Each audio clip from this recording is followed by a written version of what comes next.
নমস্কাৰ চাবিদসকল ৰাজ্য চৰকাৰৰ অধীনৰ লাখ লাখ চৰকাৰী কৰ্মচাৰীসকলৰ দৰমহা বৃদ্ধি পাব আৰু এই সম্বন্ধে আপোনাৰ বিভাগে অসম চৰকাৰৰ ফালৰ পৰা আপোনাৰ 8জনীয়া এজন কমিটিৰ দল আপোনাৰ গঠন কৰি দিছে আৰু সেই কমিটিৰ দলে তেওঁলোকে চালি জাৰি চাই আপোনাৰ পে স্কেল আপোনাৰ গ্ৰেড পে সহকাৰে কিমানকৈ দৰমহা বৃদ্ধি কৰা যায় কিমানকৈ গ্ৰেড পে দেওয়া যায় স্কেল কিমানকৈ আৰম্ভ কৰা যায় সেয়া আপোনাৰ আগবঢ়াবলৈ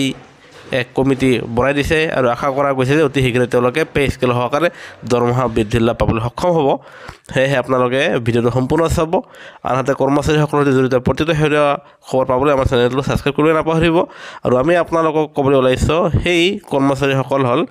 আপোনাৰ গভৰ্ণমেণ্ট অফ অসমৰ অধীনৰ হেল্থ এণ্ড ফেমিলি ৱেলফেয়াৰ ডিপাৰ্টমেণ্টৰ সেই কৰ্মচাৰীসকলৰ মানে স্বাস্থ্য বিভাগৰ অধীনৰ কৰ্মচাৰীসকলে তেওঁলোকে যি কণ্ট্ৰেক্টচুৱেলভাৱে নিয়োজিত হৈ আছিলে তেওঁলোকে এতিয়াৰ পৰা পে স্কেল পাবলৈ সক্ষম হ'ব আৰু এই এপ্ৰিল মাহৰ জাননীযোগে 8জনীয়া এখন কমিটি গঠন কৰিছে আৰু এই কমিটিৰ প্ৰতিবেদনৰ ভিত্তিত আপোনালোকৰ পৰৱৰ্তী আপোনাৰ দৰমহা বৃদ্ধি পাব আৰু এয়া হ'ল NHM কৰ্মচাৰীসকলৰ কাৰণে